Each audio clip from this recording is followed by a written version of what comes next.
Magandang balita to para sa mga Warriors fans.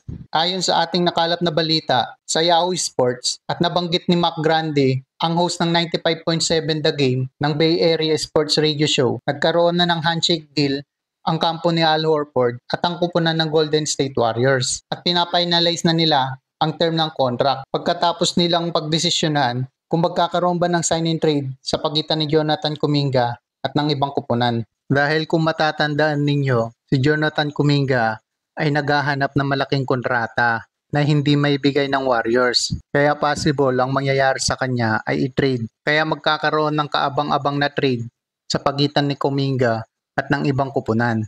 So sa mga nakaraang araw, si Al Horford ay nag-iisip na para sa kanyang retirement. Ngunit mukhang gusto niya pang maglaro sa NBA at sa kupunan ng Warriors. Sa malamang 2 to 3 years ang ilalatag na kontrata ng Warriors sa kampo ni Horford. Kasama na rito ang pag-guide sa mga young bigs ng Warriors at para maging contender muli ang Golden State Warriors sa mga susunod na taon. At ito ay magiging win-win situation sa pagitan ni Horford at ng Warriors. Sa halaga naman ng ibibigay na kontrata, wala pa tayong idea dyan. Baka papirmahin si Horford ng $20 million sa 2 taon. Dahil sa ngayon, ang Warriors ay naghahanap ng mga bigs at gusto na nilang baguhin ang lineup na small ball. Kaya nakikita nila si Horford na makakatulong sa kanila para maging contender muli. Dahil si Horford ay sanay sa small ball play. Dahil ang small ball sa Warriors ay hindi nila tatanggalin yan. Magdadagdag lang sila ng mga bigs na merong shooting sa labas at elite defender. At last season, si Al Horford ay nag-average ng 9 points, 6.2 rebounds, and 2.1 assists while shooting 42.3% from the field and 36.3% from the 3-point range. Siya ay 6'9 center na merong wingspan na 7'1.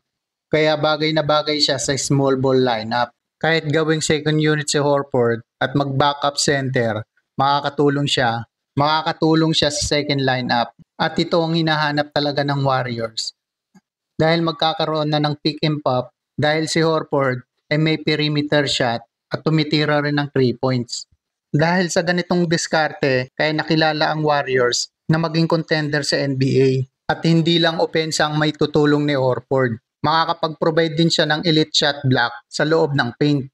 Sa tingin nyo, tama ba ang Warriors sa kanilang decision na kukunin si Horford? Kung naniniwala kang tama ang ginawa ng Warriors o hindi, i-comment mo na sa ibaba at masagot natin at para magawan pa natin ng susunod na video. At huwag mo na rin kalimutang mag-like, share at subscribe. At huwag mo kalimutang i-click ang notification bell para updated ka sa mga video na kagaya nito. Peace out. To give through traffic, Reeves surrounded. It's a Christie knocked away. Over, he drives it, kicks it out. Horford. Now 7 for 20 from 3. Pritchard 0 for 5. Oh, gets blocked by Horford. Westbrook knocked away, stolen by Horford. Brown picks it up. The advanced pass, and the veteran throws it down. And very quickly